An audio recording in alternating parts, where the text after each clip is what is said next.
I'm going to just hope that I don't have a giant glare on my glasses today, so sorry if I do. Hey guys, it's Stephanie. Welcome to my channel. And I am actually interrupting my regularly scheduled programming today to bring you a special announcement. Ha, look how I did that.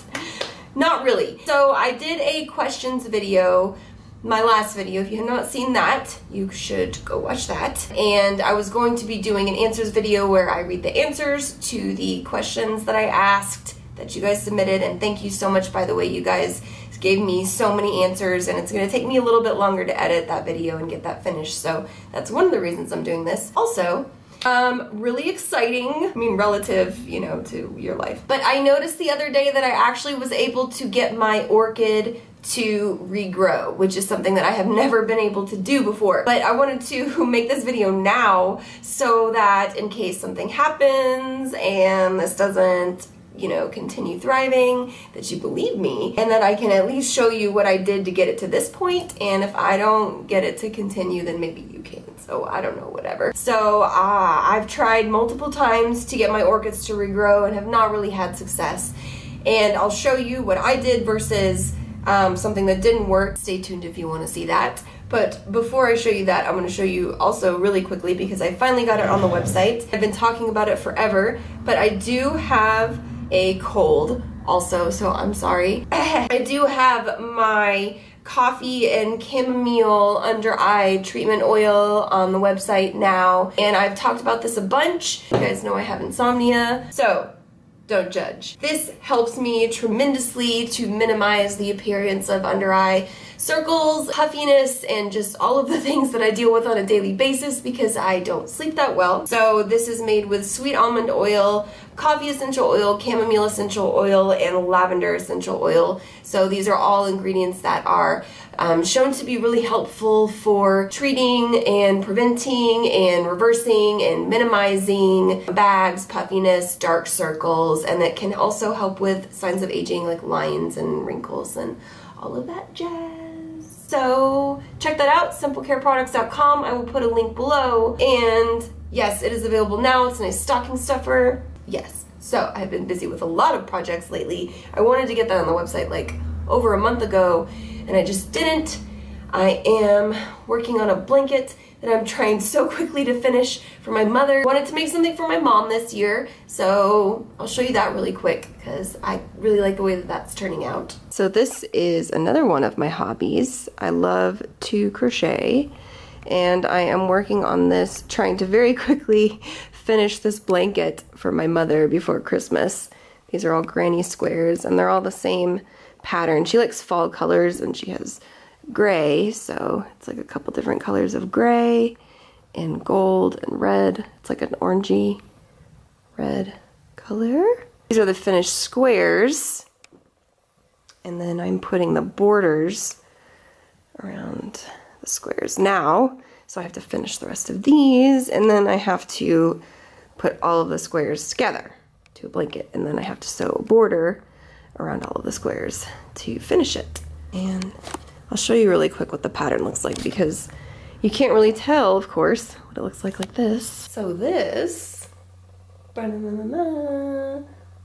is a very rough idea of how the blanket will look finished. And it'll be a lot bigger than that because I have like twice that many squares that I am very quickly trying to finish. But yeah, I don't know.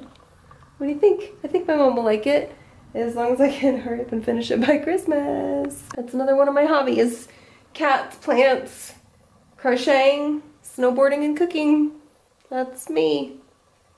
And I've also been really busy with a lot of private chef work. It is the holidays coming up, so I have a lot of things coming up to do, so I'm not really sure what I'm going to do about YouTube then. Anyway, back to the plant. So I will show you my orchid.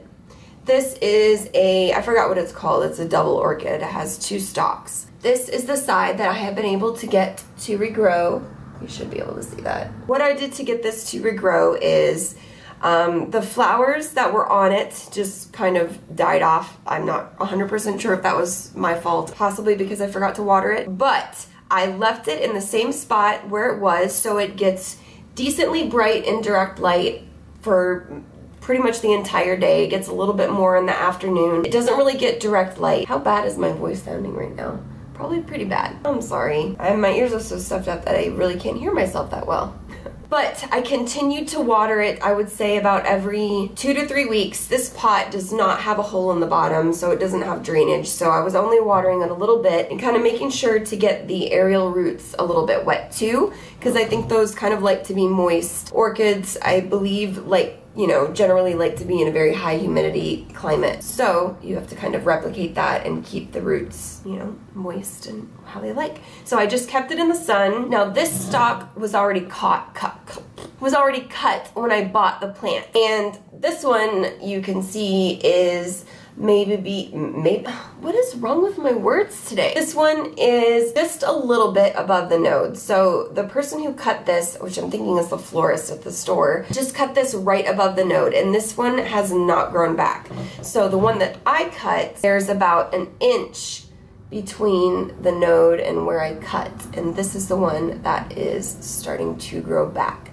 So I don't know if that's because the top part of where you cut is going to die off, and maybe that just died off a little bit too much into there. I don't know, maybe this will regrow at some point, but this just started taking off a couple, maybe 2 months after I cut it, so did not take that long, and actually not even that long, probably a month. So it's been a pretty quick turnaround. Shocking for me, I kind of didn't expect it. I just was keeping it for the leaves and hoping that something would happen, and I got lucky. Hopefully you guys have some luck with that. I think that is probably the biggest factor in getting it to grow, and then also just remember to keep watering it and keep it in sun. Like, it's still a living plant.